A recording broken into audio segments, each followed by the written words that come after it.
Howdy, folks. This is Chris White, and you're listening to Basic Business Advice. Today, I'm with Tyler Needing and Jordan Stoltzfus. And coming back to us, our former host from way early in Basic Business Advice, all the way up to last year when he got too busy to work with us anymore, is Jordan Mullet. As a reminder, Jordan is one of the owners at Ruby Group. He's a Sandler trainer for all levels of Sandler training, it sounds like. I found out this morning you work with a President's Club, or... No, President's Club is what we call our Sandler 301 learning track. Oh, all right. Yeah, so, I like that. But Jordan is, and this is without any facetiousness, one of the best trainers, speakers, and coaches in the area, and probably in our region. Because Jordan, you and I have worked alongside each other for 8 years. You were a speaker at early what was the business conference, and now is GapCon. You'd come and talk to those. You've worked with our team over time. Jordan, I think he trained with you for a while. You and Ken very early on as well. And now you're working with the Eques associates and a couple of the partners on some of their strategies and behaviors that they're doing. So you are, without facetiousness, a very trusted resource, not just for us here at the firm, but for a lot of people in the community. How many businesses are you working with right now? Usually my list is somewhere between 15 and 20. Okay. Is kind of the capacity wise. There are a lot of us at the Ruby Group, so that number's a lot higher if you add them all up. Sure. And so you this morning, though, let's get into this, because you talked this morning and you took up a better part of an hour really doing a great deep dive on different ideas for business owners and now their team members. And I want to just lean into, could you tell us the story you started off our day with so the listeners can hear that? Because I think the cows and the buffaloes is a great place to start our conversation. Yeah. And it is one of my favorite stories because of the impact it had on my life. So in 2012, 2013, I was about 3 to 4 years into a management position that I was not trained for. I was not necessarily qualified for, but it was out of necessity that was put into that. And so when I came to this story, it was life-changing because it pivoted. It was one of those epiphany moments. It pivoted everything I was doing. And this story comes from Rory Vaden from his book, Take the Stairs, which is an incredible book. And then he has a follow-up one. I always forget the name of that one. Oh, Procrastinate on Purpose. Yeah. Oh, yeah. Both phenomenal. Have you met Rory? Yeah, he came into nice. Canton and talked. Yeah, he's a great guy. Yeah. But he talks about in eastern Colorado where the thunderstorms form on the foothills of the Rockies and then sweep out over eastern Colorado into Kansas. They have these gigantic thunderstorms, and both cows and buffaloes exist there. And they're both herd animals, and they do a lot of the same things. But when the storm breaks over top, the cows will break and run with the storm, trying to outrun it, but they're not fast enough, and they can't outrun the storm. The storm will actually outpace them, and so they stay under the storm for a really long time, thus prolonging the pain, the difficulty, the suffering. The buffalo, herd animal, do the exact same thing, wait till the storm breaks over top, and then they turn and run the other way into the heart of the storm. Doesn't make sense logically, like to run towards a storm, but my goodness, does it benefit them? Because they are shortening the amount of time that they're in the storm because the storm's going one way, they're going the other. And when I heard that story and I evaluated my management style at the time, which was very much when you go to fight, flight, or freeze, I tend to be flight or freeze, which means that if I don't know the answer, give me time. I need room. I don't know. And I didn't have a lot of good resources at the time to be able to help me work through those things. I didn't have great coaches. And I was a cow in situation. I mean, I had a hard time even pinpointing an area in my management style where I was a buffalo. And I made a decision. I remember just grabbing onto that story and thinking, I'm never going to be a cow again. Now, I'm wired like a cow. Like, I do need time. But since that day, I have tried to make buffalo decisions more and more so that I start running into the storm. And it did. The reason I'm sitting here today is because of that story. Yeah. Like, if I would have never decided to take ownership there, I would have never changed my position. We would have never had the conversation about, what's next after that position. And that's when I discovered, my brothers helped me discover that I don't want to be here. I don't want to be in my family business. And we worked through that. And because of that, I'm sitting here today outside the family business, being able to work with other business leaders and sales leaders, everything like that. That's I awesome. love that story. Yeah. Sorry, Tyler. Having to force an edit in the middle of the talk. That's all right. So you then leaped from that story into some really, really practicals about the difference between retreating away from these hard times and not engaging in some regards and just letting it happen to you. Yeah, and engaging and advancing into it. So I have the privilege today that I sit and listen to stories all day long. People sharing things with me about, what's happening, why it's happening, looking for advice. And what I've discovered is that my journey on some of the business basics is very similar to their journey, which is that there's 6 different areas that people struggle in. Sometimes they're just naturally good at it, but in a lot of times they're not putting the efforts into it. They're not building systems and processes to be successful in the basics. And because of that, it holds them back in so many different areas. So I'm just going to go down through the list. Yeah, do it. Inbox, right? 0 inbox. If you're getting more than 30 or 40 emails a day, I'm going to guess that you have become accustomed to kind of whatever world that you live in, and it becomes a to-do list, it becomes a calendar, research, notes, all of those things reside in there, and you never clear out your inbox, and you click over and over again on different messages, and you think, I'm just going to leave that in there. So I call it 0 inbox, getting to the point where you can just move past that, keep going. Next is Taskmaster. Well, hold on, because I'm going to say I'm a big fan of 0 inbox, and my team has heard me say more than one time, an inbox is not a filing system. And I know that chafes because a lot of people don't want to engage in the intentionality that it takes to move these things. And so I'm a big fan. How long have you been on your 0 inbox trip? I'm because about I know 2 it's years not, in. Okay, because it's not one of those things you just flip a switch and all of a sudden you have a 0 inbox. Because I mean, it is. When you first make the decision, you need to basically just go out and you clean it out, right? So that's step 1.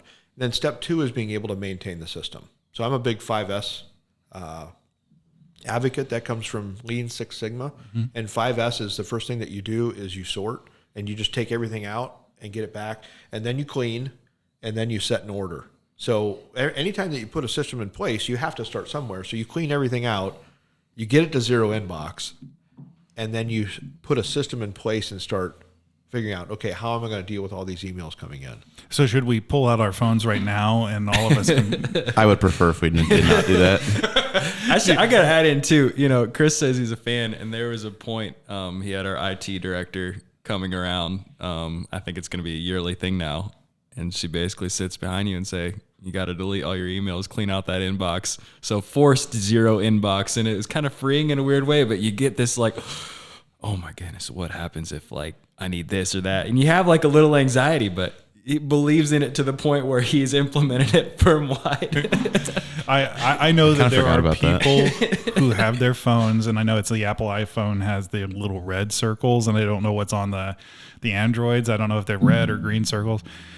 That causes me like, yeah. I start to like get hivey because I can't stand to have all of these things undone, which is interesting because that is against my personality type. That is against the kind of person that I am. And it's a forced structure that I've now forced myself to be in for so long that being hyper responsive and being organized is something that I definitely just can't do. I can't not do it anymore. So I think you're bringing up a good point because it's our comfort level, right? It's what we get used to.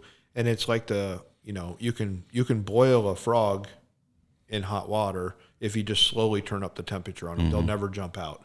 And that's what happens to us is the way that we start, when we start a new position, new job, we're not getting overwhelmed right away with email, with the organizational parts of it.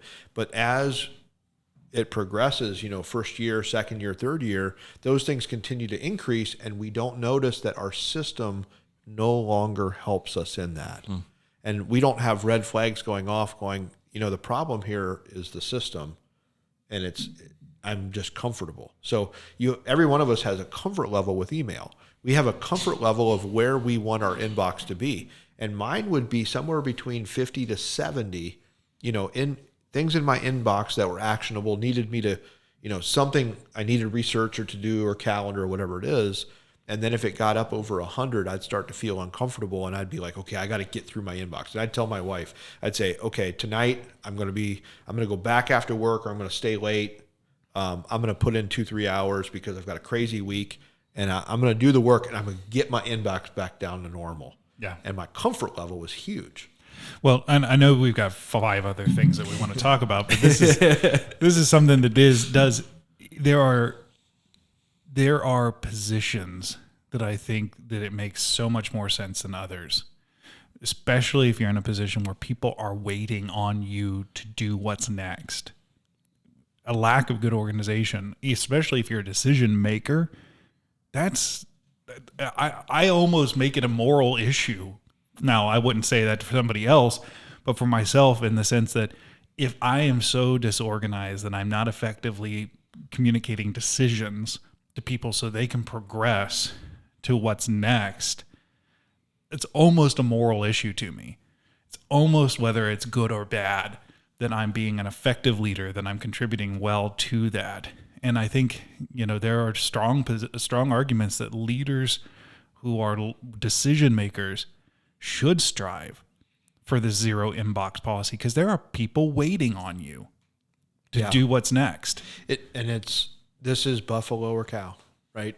And it is a decision that you make whether or not you're comfortable allowing time to elapse, right? And email is weird because when you send it, we don't put necessarily due dates on the email. But every one of us, when we send an email to somebody, have a clock ticking in our head, the same way that if we go into a restaurant and we order, we know how long it should take in that type of restaurant. When I'm in a Mexican restaurant versus a steak restaurant or a fast food or fast casual, I know how long the food should take. So my clock starts ticking. So when I send an email out, my clock started ticking, but I'm held captive by the person that on the other end. When you send an email, how quickly are you expecting a response? I kind of want to take this around the table, just kind of out of curiosity. Maybe we can get some. So for me, I'm expecting probably within 12 to 24 hours. Yeah, I think that's like a pretty good. If it's Chris, I'll probably get a response in 15 to 20 minutes. Typically, it's a little faster. If I'm sending it to a prospect, right, I want a response right away because this is front of mind. This is important to me. If it's some administrative, but those are probably the ones you're waiting the longest on, right? Right? Yeah, that can go never days comes. sometimes, or never. Somebody will just let it sit there. Yeah. I don't know, Tyler. What do you think? Well, how long? Yeah. I think either by the end of the workday or the next day. Yeah. Mm-hmm. I mean, I'm where I am is a little different in the sense that very few times am I sending requests as much as I'm answering something. Yeah. And so I would say if I'm sending something, I try to include an expectation of time. When is this supposed to happen? When is this supposed to get done? I mean, Jordan, you and I were texting yesterday about a project that it kind of lingered a little bit for a couple of weeks. And I was like, let's pour gas on this thing. Got to do this. And so it's a little different because in my position, usually people are send me an email to make a decision on something. Yeah. But let's make a note there. That's pro tip, right? Anybody that's listening, this should be one of those moments. This is a buffalo or cow moment. This is advance or retreat, because time-based is the biggest thing. Mm-hmm. When we send text messages and emails or leave voicemails, whatever it is, we don't tend to put time on it. But that's really the essence. That's the problem, is there is a time. It is time-bound. Mm-hmm. Right? Yeah. But most times it's assumed if you want to increase communication, you want to increase clarity, actually put the time in there. Like that is a pro move. Well, I think it's easier in leadership. Go ahead, Jordan. Well, I was going to say, I think there's another pro tip in there you kind of glossed over. I think it's kind of 3 levels. If I want you right now, I'm going to call you. If I want a response within the next maybe 10, 15 minutes, I'll text you. Yeah. If it can wait a couple hours, email. And if I could wait a few days, maybe I'll write you a letter, send you a fax. I don't know. But there's levels to that, right? Utilizing that and knowing when to utilize which one, and not always going to the highest escalated one. Yeah, I would agree. If I send somebody a text, sometimes I will let it sit open, waiting for the response, because usually that's a pretty quick thing, without having to say, hey, I'm going to interrupt whatever you're doing and call you. A text can sit on the table and someone can go, yeah, that's fine, pretty quickly. A fun exercise is go to your administrative staff and ask them, when they send out tasks to the rest of the team, who responds the quickest and who doesn't. And you'll learn a lot about your team. That is very telling. I'm trying to think I'm not going to say it because we're on a podcast, but yeah, I don't have a problem with responses. Yeah. But the administrative will. Right? Because they're low priority, and they can, a lot of times people can ignore, it's easier to ignore that one than it is all the other ones, because there is a greater expectation. But I always think that one's telling. Yeah. I'm curious. What are they? We've hammered the first one for 10 minutes. We got another hour, right? Some of the others. Number 2 is Taskmaster. Mm-hmm. And this is just, when you first start out in business, you keep so many things in your head because you're not dealing with that many things. And then as things get added to you, get a household at home, start being involved in the community, you get involved in more projects at work, all those different things, tasks automatically just start creeping up on you.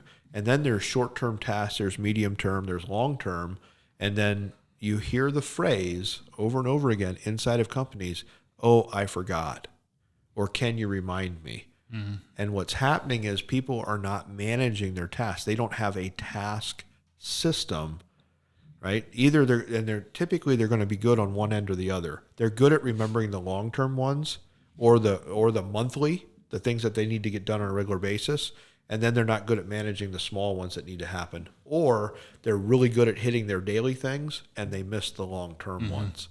And a good task system is going to be able to help you with both of those, because you need to be paying attention. Well, a good example in my house, right? Every spring, I need to change.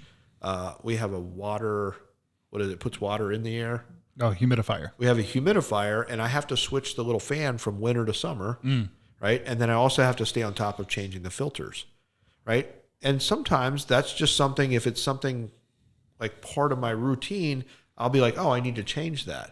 Right? Maybe there should be a trigger when I go to change my thermostat from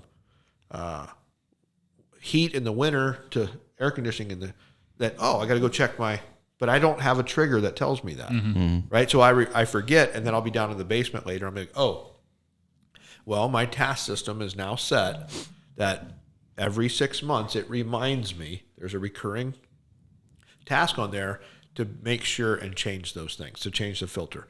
But if you think about it in business, that's very similar. We have those types of events that we need to do, think about it like this. If I'm this is home show season for a lot of businesses. They're displaying at a home show. So they go to the home show, they're doing all the different things, and then they don't really build systems. But then the next year, home show comes around and they have to go redo everything. They forget things. They're not keeping track. A great task system, you're going to put something in place for your home shows. You're going to document. You're going to build a system. You're going to put things in place so that you don't spend all new energy, forget things, and you're not on your A game. Tyler, I'm going to put you on the spot here. Great. You do a podcast once a month, right? What's your system here? Do you have a system for setting up? You're the one that's producing for us. Yeah. I do have a system for setting up. I usually get here about an hour before we start the mastermind. Set up for the mastermind first. That way I'm not in the room when people start getting there. And then I come over here and start setting everything up. And then I have I have memory cards to check, making sure I'm not going to wipe out something that, I would like to have another backup of. I'm super OCD. We haven't got here yet, but I'm super OCD about backups. So that's generally not a problem, but I'm still weird about wiping on a memory card going, I know I have 3 backups of this in 6 different locations, but I'm still scared of it. So an interesting thing is the consequences of missing a task will force us into things. So you have obviously gotten burned on that before. I actually have not, but I know a lot of people who have, and that's why I have the system like that. It started when I was filming weddings, because I knew someone who like had a hard drive with 3 weddings on it, and it was not backed up, and the hard drive stopped working. And what do? You either pay thousands of dollars to try to recover it and probably not recover it, or you give them their money back and hope they don't sue you. But I have a ridiculous, like, I mean, not to get into the whole thing, but like at weddings, I back up my footage before we leave the reception. We change SD cards 3 times throughout the day. When I get home, I put it on a home hard drive that's backed up to the cloud. And then I have another one locked in a safe forever. I was telling Justin, I probably have 80 terabytes of hard drives in my house. Yeah. Wow. And so because of the consequences, you've built really good systems. For sure. So if you think about your everyday world, where are you lacking systems, not being careful because the consequences aren't the same level? So you become comfortable and you're not implementing in things that you should be executing on a regular basis. And really, those basic things, those everyday things, we waste a lot of time. We waste a lot of energy because we show up to meetings and we're like, oh, I can't remember, or I didn't remember. Oh, I was supposed to do that. And we don't have a task system to be able to help us manage those things. And really, I was telling the group this morning, we get paid based on our capacity to do things. Like, that is really what it's about. Like, our ability to do things is equal to our pay. So if I can accomplish a great amount of things at a certain, execute at a certain level, I get paid more. So you want to get paid more? Build a better task system. What I think is interesting, because it's this one and then what you're going to talk about next, which, I won't steal any thunder of that. The pushback against the zero inbox, the pushback against tasking, the pushback about where you're heading is the sense of, and I use this term in a broad sense, I'm micromanaging. The sense that I am somehow confined by these things, that they are controlling, and that if I keep it in my head, if I keep it organic, if I keep it, that somehow that's freeing. And what I have found on a personal basis is the more I put down, the less I have to keep, and the more free I am to see what's next. You cannot identify opportunities very well if you're constantly mentally juggling all of the obligations. I mean, I just had one pop up this morning. It says, reminder, pay the credit card. I'll have one pop up at the beginning of last month. It was like, reminder, put water softener pellets.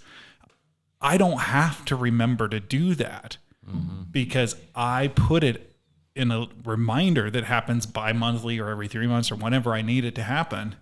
And now I don't have to think about it again. That's not something that occupies any of my headspace. And so with running 6 different businesses now, the less I have to think about, the more responsive I am. Yeah. I love it. Jordan, you shared a story with us. I don't know if you knew I was going to call on you here, but you have to share. Like, you have to tell us that story because it flows right into this. Yeah, this is tough. So I was talking about when I first got back from paternity leave a couple months ago. Said I felt about as sharp as a rock. Like, just couldn't get things straight. So I'm somebody typically pretty good time management. Kind of live by my calendar, set reminders for myself. But man, the first 2 to 3 weeks after coming back from paternity leave, I couldn't get my head on straight. I showed up to meetings the wrong day. Called people for a meeting that was on the calendar a half hour early, and they so graciously were like, oh, no, you're fine. I'm like, no, I'm an idiot here. At the gym, I had people coming up and asking me, are you okay? You just did the complete wrong workout for an hour. You did the wrong amount of reps, the wrong... That one's my favorite. And it's like, the crazy thing was, I had no idea. When that person came up to me, he's a great friend of mine, I'm like, I had no idea. I was so zoned out, I'm just here living. But the point in that being, we have these blind spots that I thought I'm still operating in my systems that I've kind of set up for myself. And all of a sudden they're not working because my capacity is at 10% of what it usually is. And then things start to break, and that's not good. And so this goes back to what you were asking, Chris, about the micromanagement. If you've never lived free of those things, right, and you've always managed it in your head, you don't know what it's like to be free. You don't know what you're actually capable of. And so you're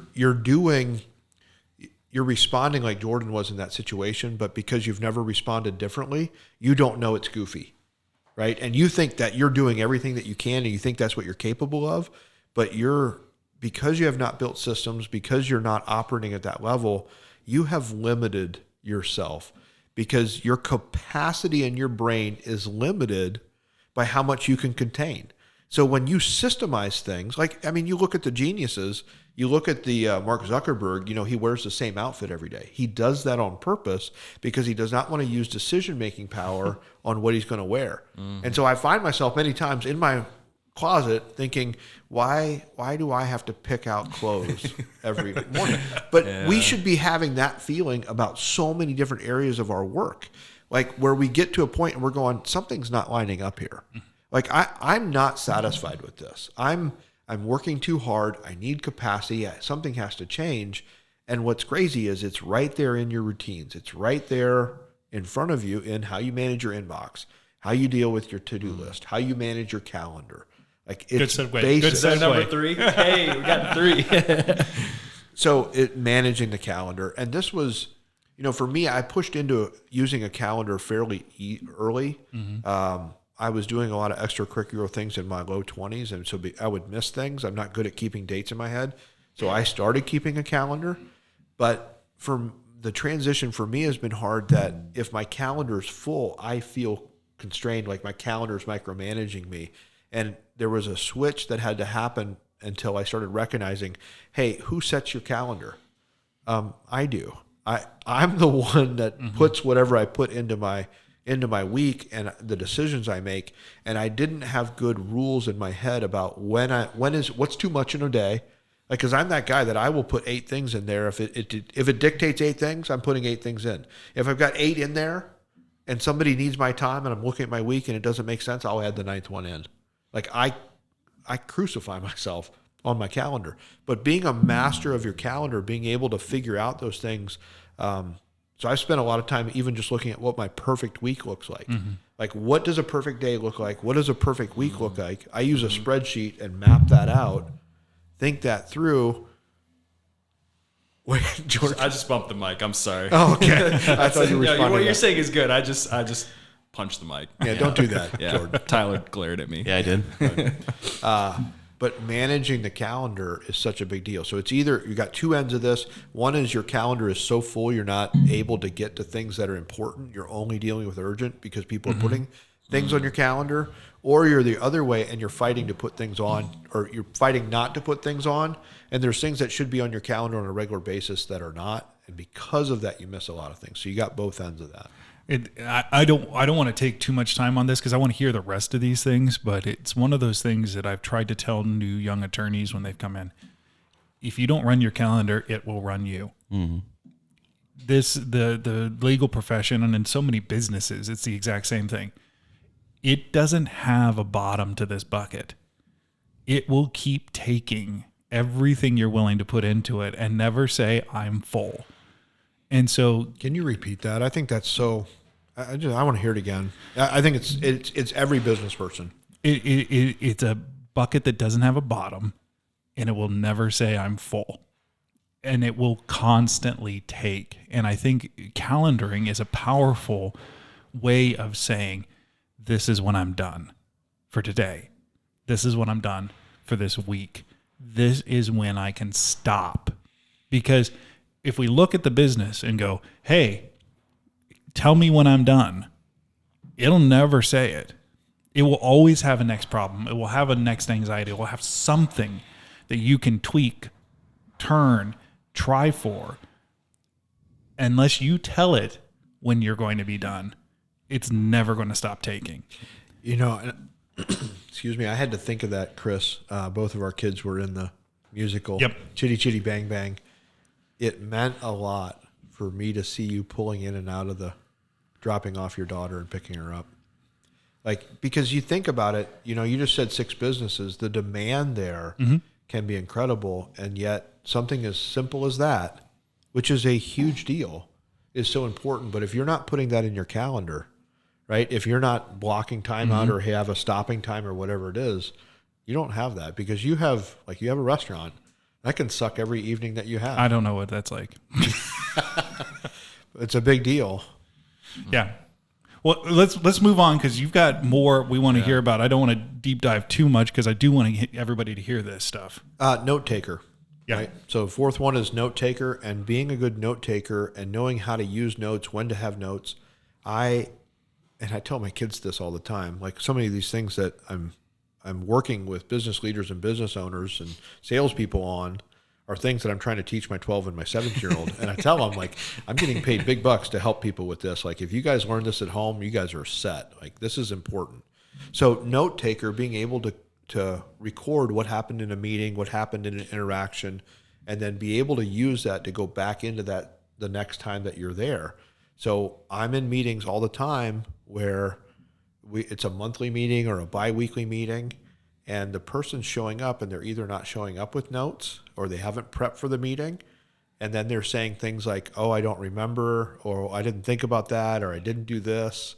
And I'm sitting there going, oh my, like, what is happening here? How can you be on your A game? You know, if you're going to respond like that, you're going to get paid like that. Mm-hmm.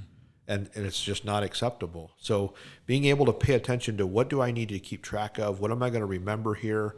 What do I need to take into my next meeting? How do I prep for that next meeting? How do I bring my A game? So being a good note taker. I loved what you said in the mastermind this morning, is that whether it's a pro tip or whatever, is no meeting should end without action steps. Yeah, that's a huge one. That goes back to a great task system, but we get very comfortable in having meetings, right? And we meet, we have a good discussion. And if you look back on the progress of what that meeting has accomplished, you can look at your action steps that come out of that. And then when you report back in, it's the biggest changer of meetings. If you implement that simple step of, at the end of every meeting, we're going to put action steps in place, who's accountable and when it's going to get done by, you will see change happen in your business, in your department, and whatever it is, in leaps and bounds. And honestly, I shouldn't say 90%. I want to say 90% of my coaching is helping them pull an action step out at the end. We talk, we listen, we figure things out, we sort, and then I go, okay, what are we going to do about it? And then I hold them accountable to that and teach them to hold themselves accountable. And you see things start to change. Things, it's unbelievable. One of the most fun things. So I'm going to give you a challenge. If you have a meeting that's on a regular basis and you're in the meeting, ask for action steps at the end of the meeting and see the difference that it makes in that. Yeah. So being a note taker. Next thing is meeting rhythms. And it's just thinking through all the meetings that we have. And again, both ends of the spectrum. One is that we have way too many meetings and we don't have agendas. We don't have purpose. We don't have action items at the end of them. And the other end is we're not meeting enough, because we're always in the work. We're always in the business. And because of that, we don't have the right rhythms. So one-on-ones with our direct reports, having that intentional calendared time that say, at least 15 minutes every other week, you have my full attention, or 30 minutes or whatever it is, so that we can work on the business and we can talk about the different things that don't come up in the day-to-day, to staff meetings, right? Having regular staff meetings, having an agenda for that, having company-wide meetings, all those different things. They're rhythms that need to be put in place, but sometimes we're just not good at recognizing what they are or putting them in. So I think so many of us now, Jordan, that with Black Box and stuff, I think you follow the same kind of rhythms. We decided a long time ago that Mondays we were going to do firm meetings, admin meetings, team meetings on Mondays. Partially because I once heard somebody said, if you're not willing to give the best of your time to your business to run it, you're never going to give it the time it needs. And so a lot of people might slam those into Fridays.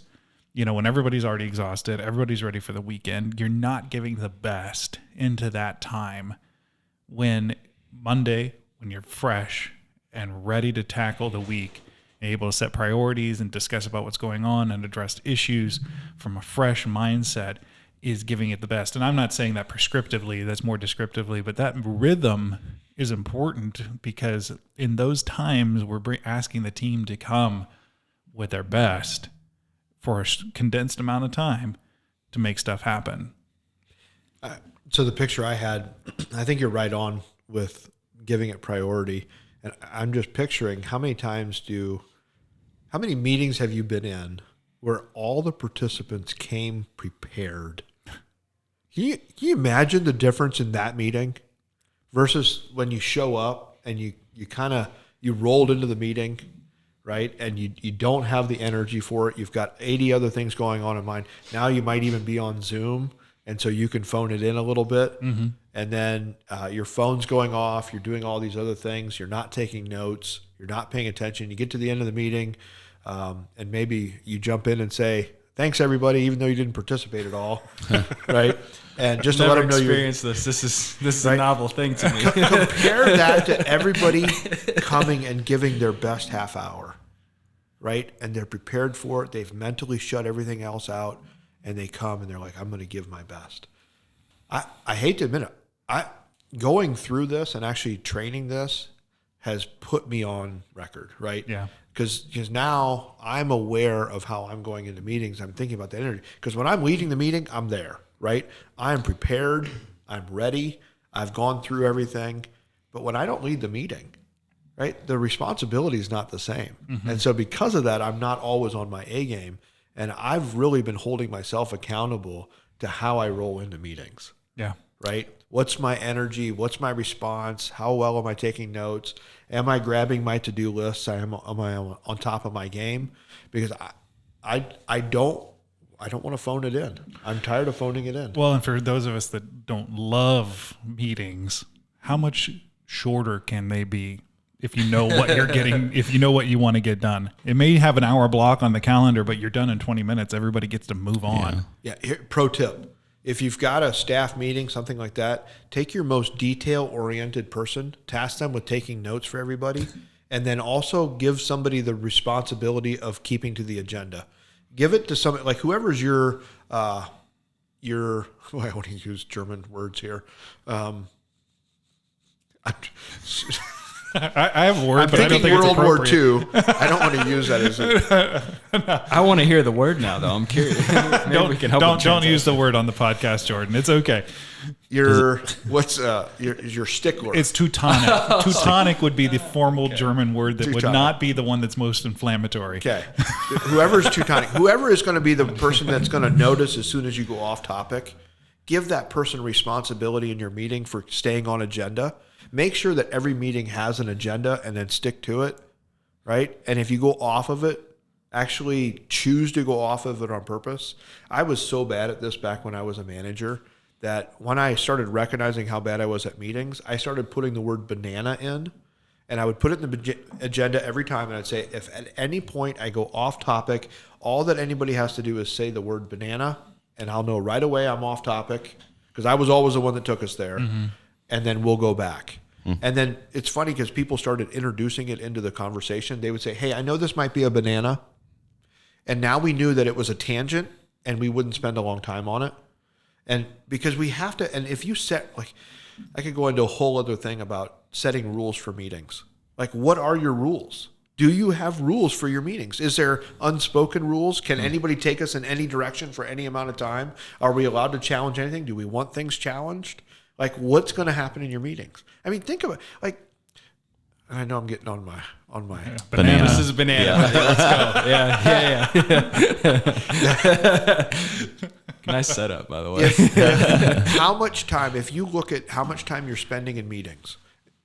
So I had somebody tell me the other day that they were spending 3 to 4 hours a day on email. And then we were talking about email and zero inbox, and he said, "Well, I'm not good at email." And I said, "Wait, hang on. The number one thing that you do in your job is email, and you suck at it. Like, what are you telling me?" And I was a lot nicer. But think about that paradox, right? If you're in meetings all day long and you don't rock meetings, what are you doing? Mm-hmm. Like, that's out of context. Like, when you look at that, that's crazy. That is, You would never set that up. Right. That is crazy, and yet we do it all day long. We do mundane things, and we phone it in. We do it halfway, and we're okay with it because it's just kind of grown into that.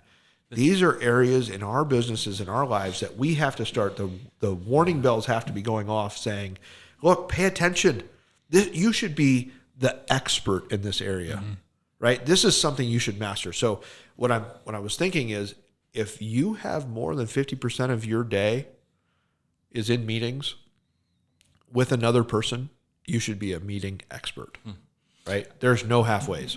I heard, it's funny you say that. I was listening to a podcast yesterday between Ryan Holiday, who's the Daily Stoic, The Obstacle is the Way, and a comedian, Tom Segura. And they were talking, and they said, isn't it funny that the more successful we get, we spend less time doing that thing that made us so successful to begin with? That was like, that's wild, you know? And that's kind of exactly what you're talking about. You just kind of grow into these things. You're the frog being boiled. And all of a sudden you look back, you're like, how did I get here? And then you don't know what to do. Yeah. Have you seen that graphic recently? I think I saw it on Instagram of the fleas in the jar. And I've heard the story many times. It's a flea trainer. Basically, if you put fleas in a jar, then they will hit the lid, and eventually they're smart enough, when they jump, they'll stop hitting the lid. Well, you can take the lid off, remove the lid, and they will still not jump out of the jar. Like, it's mind-blowing. Zig Ziglar used to always talk about this. He talked about being a flea trainer, is that we get all these lids in our life, you know, things that we never even considered that we can get out of. Like, those fleas are prisoners in their own world, and they're free. Like, they don't, just like me when I made the decision, like, I don't have to tell anybody when I changed my position because nobody told me how to do it. It was an epiphany moment. I didn't realize it. There was no lid on my jar, but I thought there was. So we need something that's going to, you know, spark that to recognize, hey, I need to change this. I need to do something different. I need to be looking. And this is where, like, if you look at what you get out of a week, and this is why I love the 4-Hour Work Week by Tim Ferriss. Such an incredible book because he's trying to get you to think outside the box. Like, what if you had to do your job in half the time? Which a lot of business leaders should be thinking. How do I do my job in half the time? What would you cut out? What's repetitious? What could somebody else do? What are you wasting time on? Right? That is a really valid question to ask. I feel like during COVID, I knew a lot of friends who realized they could do that. They could do their job in half the time. Yeah, a lot of people realizing their lid was off. Yeah, I mean, friends big corporations who said, once we cut out in-person meetings and useless meetings all day with my team, I was only working 3 or 4 hours every day, and then spending the rest of the day doing home improvement stuff at my house or being 6 beers deep at Chili's or something like that, you know. Jordan always asks me that when if he calls me on a day I'm working remote. He's like, "You a couple beers deep at Chili's?" I was like, so I had to throw that in. This would be the title of this podcast: 6 beers deep at Chili's. But really, though, like, people realize when they cut out some of the fat of certain things. Obviously, some jobs you just couldn't do that. But I knew a lot of people who were like, "Oh yeah, I work on my computer all day, and I have to walk to these meetings around this giant company that I don't do anything in, or I am wasting my time." At home, they were like, "Yeah, I get everything done in the first couple hours and then hang out." I just had a coach tell me that he went from on-site meetings to a month of off-site meetings where it was Zoom only, and he saved a day and a half a week in travel. Wow. He wasn't traveling. That's a significant amount of time. That's a lot of time. Can you imagine? And so what I like to think about, this is one of the exercises I try to do, is as I go into a new season, what would happen if I would just cut Friday out of my calendar? Right? What if I'm not available to work Fridays? What would I do? What would I change? And one of the other things I've done is I put an incredible amount of vacation on my calendar. Like, I block out time. And so what I'm getting done in a lot less time because I spend time outside of work. Sarah and I just went on a 4-day trip down to Texas. I'm going to go to Africa 2 times this year. That's 2 weeks each time that I block out. We went to Florida for 2 weeks. Like, I put an inordinate amount of things in there because I want to be efficient. So I'm compressing my time. I'm compressing what I'm doing, which forces me to be better. I want to continue to increase because I want to grow my business. I want to grow my relationships. I want to grow all those things, but I want to do it in less time. I want to be more efficient. So that is one of the things that's forced me in these areas to be a pro, right? To go to that next level, to think, I am going to operate differently than everybody else here. Mm-hmm. And I'm going to steal Dave Ramsey's phrase, right? Now I forgot it. Live like no one else so you can live like no one else. Yes. And these 6 items, the last one is, I forgot. That was a good banana, but I'm excited for number 6 too. File focus. It's just organization in files, right? Being able to know what you can find really quickly. Think about how much time you waste trying to find things. Mm-hmm. But if I'm a pro in these 6 areas, right? I'm going to go over them again. Zero inbox, Taskmaster, Calendar King, Note Taker, Meeting Rhythms, File Focus. If I can go pro in those, I can change my world. Mm-hmm. And I can do things outside of business that other people can't do. I can be extraordinary in those areas.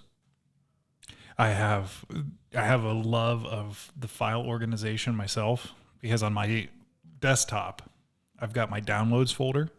Next tab over in the same window, I have my OneDrive, which has all like years of archive data that I keep organized for every year that I occupy, and I know where I'm going quickly, but I can go find anything from the past years. And then I have my iCloud drive, which is open for a couple other the businesses, and they're all 3 tabs. Each of them has a different priority. Each of them has a different place for different material. My downloads folder is where things go, and at the end of the day, that folder needs to be clear, just like my inbox. So any documents that come in, anything that needs to happen, hits that, needs to be reviewed, tasked, and put someplace or responded to by the end of the day. And so I use even file organization in tandem with an inbox zero kind of mentality, that this is where things should have a place and go. And I have a place for priority, and those things need to be taken care of. Brilliant. One of the ways I've learned is really spending time with guys like Chris, right? That's one of the privileges I have, is I hear lots of stories and I find out where people are successful. But this is the incredible thing about podcasts, right? You can go listen to the Tim Ferriss show. Mm-hmm. He has spent his life in focusing in this area. Richard Branson's, his book, his autobiography. I love reading autobiographies because you can see what makes somebody tick and how they operate.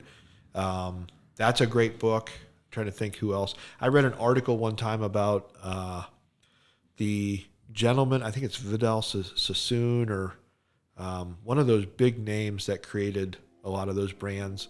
He operates without any electronics, and he sits in his office every day with a notepad.